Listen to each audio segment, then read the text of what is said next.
ರಿಲೇಶನ್‌ಶಿಪ್ಪಲ್ಲಿ ಒಬ್ರಿಗೊಬ್ರು ಮಾತು ಕೇಳೋದು, ಒಬ್ರಿಗೊಬ್ರು ಅಂಡರ್‌ಸ್ಟ್ಯಾಂಡ್ ಮಾಡ್ಕೊಳ್ಳೋದು ತುಂಬ ಮುಖ್ಯ ಇರತ್ತೆ. ಬಟ್ ಕೆಲವರು ಮಾತೇ ಕೇಳ್ತಿರಲ್ಲ. ಅವ್ರದ್ದೇ ಆದ ವೇನಲ್ಲಿ ಹೋಗ್ತಿರ್ತಾರೆ. ಸೊ, ಆ ವ್ಯಕ್ತಿಗಳು ಲೈಫ್ ಟೈಮ್ ಬದಲಾಗಲ್ಲ. ಅಂಥ ವ್ಯಕ್ತಿಗಳ ಒಂದು 3 ಬೇಸಿಕ್ ಲಕ್ಷಣಗಳನ್ನು ಹೇಳ್ಬಿಡ್ತೀನಿ ನಾನು. ವಿಡಿಯೋ ಸ್ಕಿಪ್ ಮಾಡಬೇಡಿ. ಎಲ್ರಿಗೂ ಅವ್ರದ್ದೇ ಆದ ಒಂದು ರಿಲೇಶನ್‌ಶಿಪ್ ಇದ್ದೇ ಇರತ್ತೆ. ಅಂದ್ರೆ ಇಟ್ ಮೀನ್ಸ್ ನಾ ಏನು ಹೇಳಕ್ಕೆ ಹೊರಟಿದ್ದೀನಿ, ನೀವು ಏನೇ ಸೆಕ್ಟ್ರಲ್ಲಿ ಕೆಲಸ ಮಾಡ್ತಾ ಇರಿ. ಬಟ್ ರಿಲೇಶನ್‌ಶಿಪ್ ಎಲ್ಲ ವ್ಯಕ್ತಿಯ ಲೈಫಲ್ಲಿ ಇದ್ದಿದ್ದೇ ಅಲ್ವಾ? ಹಾಗಾಗಿ ಯೂಸ್‌ಫುಲ್ ಆಗುತ್ತೆ. ನಾನು ನೆಗೆಟಿವ್ ಆಗಿ ತಗೊಂಡು ಹೋಗ್ತಿಲ್ಲ. ಇದನ್ನು ಪಾಸಿಟಿವ್ ಆಗಿ ಹೇಳಿಕ್ಕೆ ಹೋಗ್ತಾ ಇದ್ದೀನಿ. ಸೊ, ಅದಕ್ಕಿಂತ ಮುಂಚೆ ಫಸ್ಟ್ ಟೈಮ್ ನಮ್ಮ ಚಾನಲ್ ನೋಡ್ತಾ ಇದ್ರೆ ಸಬ್ಸ್ಕ್ರೈಬ್ ಮಾಡಿ, ಸಪೋರ್ಟ್ ಮಾಡಿ. ಇದೇ ಥರದ ವಿಡಿಯೋ ಸಿಗುತ್ತೆ. ಆದಷ್ಟು ಬೇಗ 50K ಆಗಲಿ. ಆ್ಯಂಡ್ ಕೌನ್ಸೆಲಿಂಗ್ ಬೇಕಾ ಸ್ಕ್ರೀನ್ ಮೇಲೆ ನಂಬರ್ ಹಾಕಿರ್ತೀನಿ. ಕಾಂಟ್ಯಾಕ್ಟ್ ಮಾಡಿ. ಓಕೆ. ಫಸ್ಟ್ ಪಾಯಿಂಟ್ ಏನಂತ ಹೇಳಿದ್ರೆ ಇಗೋ. ನಾನು ಹೆಚ್ಚು ಅನ್ನೋ ಒಂದು ಇಗೋ ಬಂದಾಗ ಆ ರಿಲೇಶನ್‌ಶಿಪ್ಪಲ್ಲಿ ಖಂಡಿತವಾಗ್ಲೂ ಮಾತು ಕೇಳಕ್ಕೆ ರೆಡಿನೇ ಇರಲ್ಲ. ನಾನು ಹೆಚ್ಚು ಅಂದಾಗ ಅವ್ನು ಟಾಪಲ್ಲಿ ಇರ್ತಾನೆ. ನಿಮ್ಮನ್ನ ತುಂಬಾ ಲೋ ಆಗಿ ನೋಡ್ತಾನೆ, ಕೇವಲವಾಗಿ ನೋಡ್ತಾನೆ. ಅವ್ರ ಮೈಂಡಲ್ಲಿ ಏನು ಓಡುತ್ತೆ ಅಂತ ಹೇಳಿದ್ರೆ, ನಾನು ಏನೇ ಹೇಳಿದ್ರು ಅದು 100% ಕರೆಕ್ಟ್ ಆಗಿರತ್ತೆ. ನಾನು ಹೇಳಿದ್ದೇ ಸರಿ, ನಾನು ಮಾಡಿದ್ದೇ ಕರೆಕ್ಟು. ನೀವು ನನ್ನ ಮಾತುಗಳು ಕೇಳ್ಕೊಂಡು ಹೋಗ್ಬೇಕು. ನಾನು ಮಾಡಿದ್ದಕ್ಕೇನೆ ಇಷ್ಟೆಲ್ಲ ಆಗಿರೋದು ಮನೆ. ನಾನು ದುಡಿತಾ ಇರೋದ್ರಿಂದ ಎಲ್ಲ ನಡೀತಾ ಇರೋದು. ಸೊ, ಈ ಒಂದು ಆಟಿಟ್ಯೂಡು, ಇಗೋ ಮೆಂಟಾಲಿಟಿ ಇರುತ್ತೆ. ಇಗೋ ಇದ್ದವರಿಗೆ ನೀವೇನು ಹೇಳಿದ್ರು ಕೂಡ ಲೈಕ್ ಅವ್ರು ಕೇಳಿಸ್ಕೊಳ್ಳೋಕ್ಕಾಗ್ಲಿ ಅಥವಾ ನೀವು ಹೇಳಿದ್ದನ್ನು ತಗೊಳ್ಳೋದಾಗ್ಲಿ ಬರೋಲ್ಲ ಅವರಲ್ಲಿ. ಇಗೋ ಇದ್ದಂಥ ವ್ಯಕ್ತಿಗಳು ಹೆಂಗೆ ಲೈಫಲ್ಲಿ ಅಂದ್ರೆ ಒಂದು ಎಕ್ಸಾಂಪಲ್ ಕೊಟ್ಬಿಡ್ತೀನಿ ನಾನು. ಒಂದು ಫುಲ್ ತುಂಬಿರ್ತಕ್ಕಂಥ ಗ್ಲಾಸಲ್ಲಿ ಮೇಲಿಂದ ನೀರು ಹಾಕಿ ನೀವು, ಏನಾಗತ್ತೆ? ಚೆಲ್ಲೋಗುತ್ತೆ. ಆಲ್ರೆಡಿ ಒಳಗಡೆ ತುಂಬಿರುತ್ತಲ್ಲ ನೀರು, ಆ ತುಂಬಿರ್ತಕ್ಕಂಥ ಗ್ಲಾಸ್ ಒಳಗಡೆ ಮೇಲಿಂದ ಉಯ್ದ್ರೆ ಅದು ಹಿಡಿಸ್ಕೊಳತ್ತಾ? ಇಲ್ಲ, ಚೆಲ್ಲೋಗುತ್ತೆ. ಹಂಗೆ ಕೆಟ್ಟ ಯೋಚನೆಗಳು, ಇಗೋ, ಅಹಂಕಾರ ತುಂಬಿದಾಗ ನೀವೇನೇ ಒಳ್ಳೇದನ್ನ ಹಾಕಿದ್ರು ಕೂಡ ಅದು ಚೆಲ್ಲಿ ಹೋಗ್ತಾ ಇರತ್ತೆ, ಅವ್ರು ತಗೊಳ್ತಿರಲ್ಲ. ಸೊ, ಹಾಗಾಗಿ ನಾನೇ ಹೆಚ್ಚು, ನಂದೇ ಕರೆಕ್ಟು, ನಾನೇ ಸರಿ ಅನ್ನೋ ಅಹಂಕಾರ ಮೆಂಟಾಲಿಟಿ ಇರೋ ವ್ಯಕ್ತಿಗಳು ಲೈಫಲ್ಲಿ ಬದಲಾಗಲ್ಲ. ಇದು ನೆನಪಲ್ಲಿ ಇಟ್ಕೊಳ್ಳಿ ನೀವು. ಓಕೆ. ಸೊ, ನೆಕ್ಸ್ಟ್ ಪಾಯಿಂಟ್ ಏನಂತ ಹೇಳಿದ್ರೆ, ಎಲ್ಲಾದ್ರಲ್ಲೂ ತಪ್ಪನ್ನು ಹುಡುಕುವಂಥ ಮೆಂಟಾಲಿಟಿ. ಸೊ, ಇದು ಇರಕೂಡ್ದು ಆ್ಯಕ್ಚುಲಿ. ನೆನ್ನೆದೇನು ನಡೆದೋಯ್ತು. ನೆನ್ನೆಗೆ ಇಬ್ಬರು ಕೂತ್ಕೊಂಡು ಮಾತಾಡಿ ಸರಿಪಡಿಸ್ಕೊಂಡಾಯ್ತು. ಹೀಗಿರಬೇಕು ಅಂತ ಹೇಳಿ ಆಯಿತು. ಹೀಗೂ ಆ್ಯಕ್ಚುಲಿ ಇರಬೇಕು.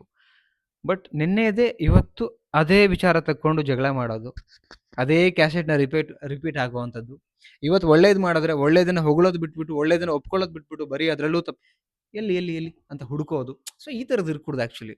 ಬರೀ ಎಲ್ಲಾದ್ರಲ್ಲೂ ಹುಡುಕ್ತಾ ಹೋದ್ರೆ ನಿಮಗೆ ಅದೇ ಕಾಣತ್ತೆ. ನೀವೇನು ನೋಡ್ತೀರಿ ಅದೇ ಕಾಣತ್ತೆ ನಿಮ್ಗೆ. ಒಳ್ಳೇದು ಕಂಡ್ರೆ ಒಳ್ಳೇದು ಕಾಣತ್ತೆ. ಕೆಟ್ಟದನ್ನು ಕಾಣಕ್ಕೆ ಹೋದ್ರೆ ಕೆಟ್ಟದ್ದು ಕಾಣತ್ತೆ ನಿಮ್ಗೆ. ಒಬ್ಬ ವ್ಯಕ್ತಿನಲ್ಲಿ ಹುಡುಕ್ಬೇಕಾಗಿರೋದು ಮ್ಯಾಕ್ಸಿಮಮ್ ಒಳ್ಳೇದು. ಉದ್ದೇಶಪೂರ್ವಕವಾಗಿ ಮಾಡಿದಾಗ ನೀವು ಕೆಟ್ಟದ್ದು ನೋಡಿ. ಆದ್ರೆ ಉದ್ದೇಶಪೂರ್ವಕವಾಗಿ ಮಾಡದಿರ ಕೆಲವೊಂದು ಸಲ ತಪ್ಪು ನಡೆದಾಗ ಅದನ್ನ ಒಳ್ಳೇದಾಗಿ ನೋಡಿ ಅಥವಾ ಅವ್ರಿಗೆ ಬೆನ್ನು ತಟ್ಟಿ ಸಮಾಧಾನ ಪಡಿಸಿ.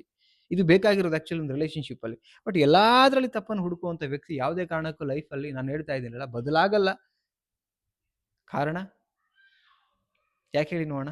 ಅವನಲ್ಲಿ ಕೆಟ್ಟದ್ದು ಇರುತ್ತೆ ಆ್ಯಕ್ಚುಲಿ. ಅವನ ಆಟಿಟ್ಯೂಡ್, ದೃಷ್ಟಿಕೋನನೇ ಕೆಟ್ಟದಾಗಿರ್ಬೇಕಾದ್ರೆ ನಿಮ್ಮನ್ನು ಅದೇ ಕೆಟ್ಟದಾಗಿ ನೋಡ್ತಿರ್ತಾನೆ.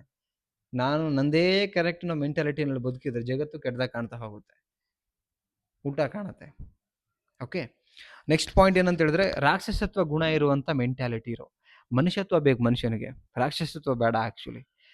ಕೋಪದ ಕೈನಲ್ಲಿ ನಾವು ಏನಾದ್ರು ದೊಡ್ಡ ಒಂದು ಅವಘಡ ಮಾಡಿಬಿಟ್ರೆ, ಈಗ ಕೋಪ ಬಂತು ಅಂತ ಮೂಗು ಕೊಯ್ಕೊಂಡ್ಬಿಟ್ರೆ ಕೋಪ 10 ನಿಮಿಷಕ್ಕೆ ಹೊರಟೋಗ್ಬಿಡುತ್ತೆ.